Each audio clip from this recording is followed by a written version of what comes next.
여러분 안녕하십니까? 4월 14일 토요일 전주 MBC 뉴스투데이입니다. 군산 조선소가 멈춰선 지 벌써 3년째인데요.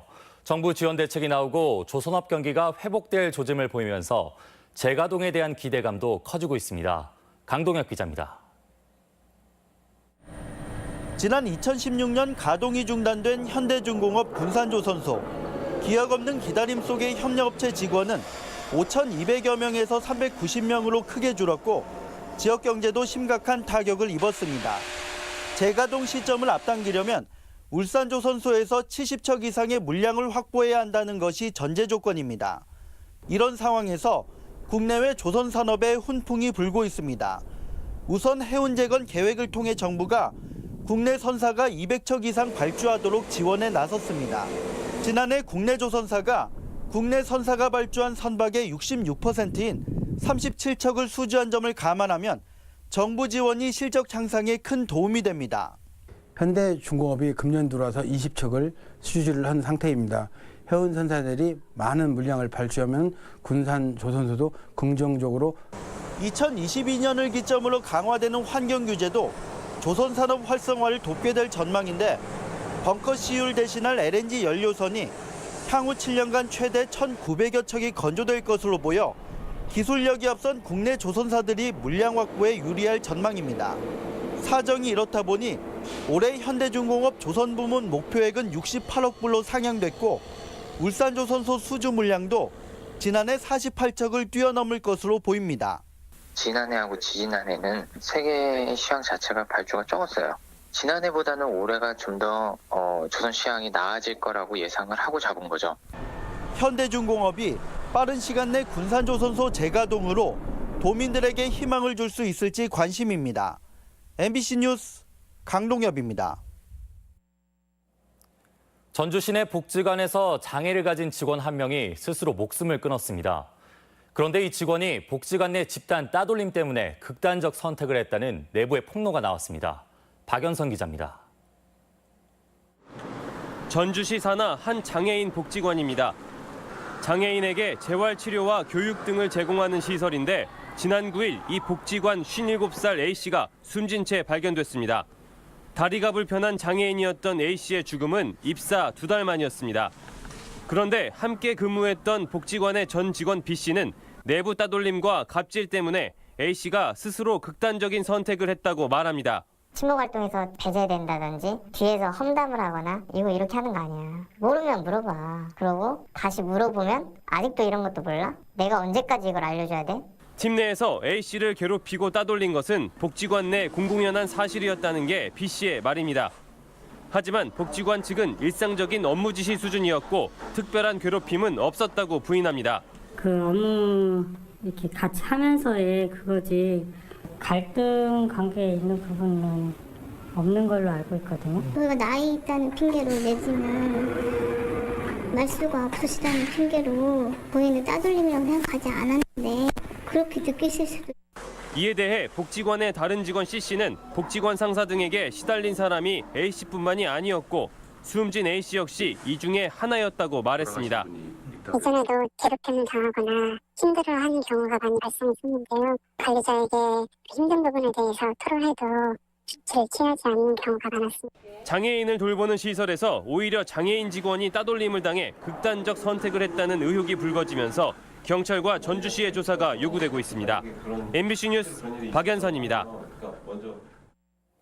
전주 MBC가 지속적으로 제기해온 시외버스 부당요금 문제가 법정으로 넘어갔습니다. 요금이 잘못 책정된 이유가 궁금하다며 시민단체가 자료 공개를 요구했는데 전라북도가 이를 거부하면서 빚어진 일입니다. 한범수 기자입니다. 시외버스 회사들이 수십 년간 부당요금을 받아왔다는 의혹과 관련해 전라북도가 법정 공방에 휘말리게 됐습니다. 도가 시외버스 요금 산정 기준이 담긴 자료를 공개하지 않기로 결정하자 시민단체들이 행정소송을 제기한 겁니다. 부당요금을 환수하고 진상규명에 나서야 할 지자체가 오히려 업체들을 감싸고 돈다는 게 시민단체 주장입니다. 회사 측 이야기만 듣고서 전라북도가 일방적으로 모든 그 정책을 현재까지 펴왔고요. 서민들이 또 교통약자들이 지금까지 피해를 또 손해를 입어왔기 때문에 전북에서 시외버스 요금 논란이 불거진 건 지난해 10월. 전주와 군산, 익산과 군산 등 주요 노선의 요금이 슬그머니 인하되는 과정에서 그동안 승객들이 정상 가격보다 더 많은 돈을 내왔다는 사실이 밝혀졌습니다. 버스업체가 터미널 이전 등으로 짧아진 운행 거리를 제대로 신고하지 않고 비싼 요금을 받아왔던 겁니다. 시민단체를 중심으로 진상규명 여론이 비판쳤지만 도는 시종일관 소극적이었습니다. 이 노선이 적당하더라, 흑장하더라, 그놈을 가지고 싹 공개해버리면 이것을 거래할 때 지장을 줄 수 있다. 도는 소송 결과에 따라 자료를 공개할 수도 있다는 입장이지만 업체 이익을 우선시하는 건 아닌지 도민들의 시선이 곱지 않아 보입니다. MBC 뉴스 한범수입니다.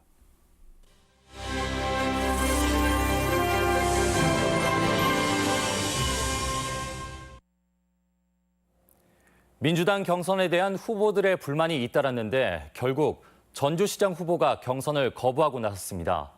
익산에서도 경선 거부가 벌어지고 군수, 군의원들의 불만도 나오고 있습니다.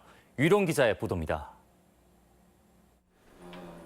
당내 경선이 너무 빠르다고 주장하며 민주당 전북도당과 갈등을 빚어온 이현웅 후보가 결국 경선 거부를 선언했습니다.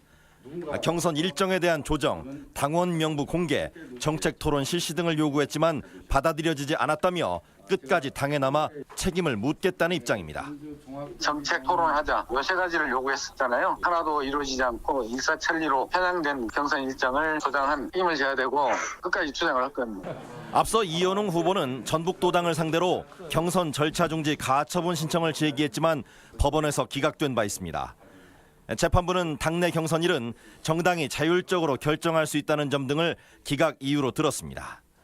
익산에서는 민주당 시장 후보로 6명을 경선에 붙인다는 계획이 발표되자 당초 2, 3배수 공천 원칙을 6배수로 경선 룰을 바꾼 것을 납득할 수 없다며 역시 경선 거부 사태가 빚어졌습니다. 이번 정권이 만들어질 때 적폐청산이라는 이야기를 했어요. 저는 그것을 지방정치의 정치 적폐라고 봤던 거예요. 그래서 제가 용납이 안 됐습니다. 군수와 군의원 예비 후보들의 반발도 이어지고 있습니다. 군 지역에서는 4월 1일에야 예비 후보 등록이 시작됐는데 등록하자마자 민주당이 공천 서류 접수와 면접을 진행하고 깜깜이로 공천자를 확정하고 있다는 것입니다. 하지만 민주당은 조기 경선 방침은 불변이라는 입장이어서 논란이 커지고 있습니다. MBC 뉴스 유룡입니다. 민주당이 군산시장을 4배수, 무주군수를 3배수 경선으로 공천하기로 했습니다. 민주당 전북도당은 어제 공천관리위원회를 열고 강성옥, 강임준, 문택규, 박재만 등 4명을 군산시장 경선 대상자로 정하고 백경태, 서정호, 황정수 등 3명을 무주군수 경선 대상으로 확정했습니다. 민주당은 내일 또다시 위원회를 열고 김재, 정읍, 고창, 순창, 장수 등 아직 확정하지 못한 단체장과 광역의원, 기초의원을 공천할 계획입니다. 김춘진 예비후보가 송하진 지사의 선거법 위반 의혹을 제기했습니다. 김춘진 후보 측은 어제 검찰에 고발장을 제출하고 송하진 도지사가 선거운동이 허용된 예비후보가 아닌 현직 도지사 신분으로 지난 2월부터 전주시 평화동에 유사 선거사무소를 설치하고 불법 선거운동을 했다는 의혹을 제기했습니다. 이에 대해 송하진 도지사 측은 선관위의 사전 확인을 거쳐 경선 준비를 위한 사무소를 운영했을 뿐이라며 김 후보 측의 정치 공세라고 반박했습니다. 6월 지방선거를 앞두고 전북민원연과 언론노조협의회 호남언론학회는 어제 도청에서 기자회견을 열어 지방선거 미디어감시연대 출범을 알렸습니다. 미디어감시연대는 도내 언론에 대해 여론조사에서 오차 범인의 순위를 매기거나 정책 대신 동정을 보도하는 행위, 보도자료를 받아 쓰는 행위를 자제하고 공정한 보도를 해줄 것을 촉구했습니다.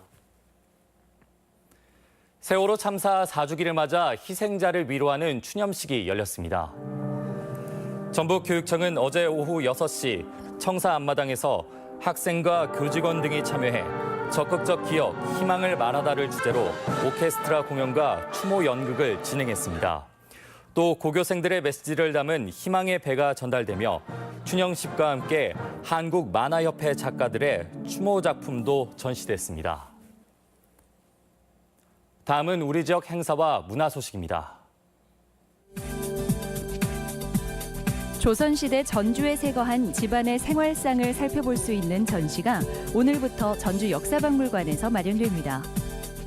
네덜란드 출신 판화가 애셔의 작품 전시회가 오늘부터 완주 삼례문화예술촌에서 열립니다.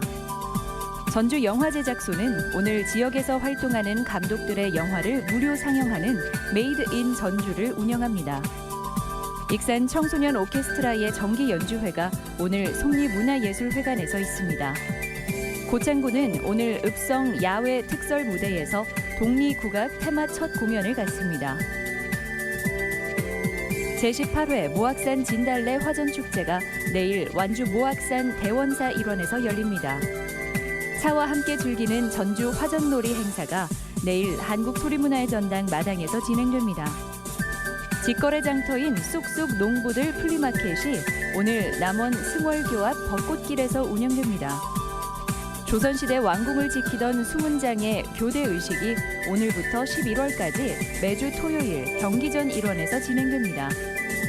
세월호 4주기를 맞아 오늘 정읍시 덕천면 황토현에서 시민들이 함께하는 이팝나무 심기 행사가 진행됩니다. 4월 14일 토요일 전북권 날씨입니다. 전라북도 지역은 오늘 흐리고 비가 온 뒤 늦은 오후부터 개겠습니다.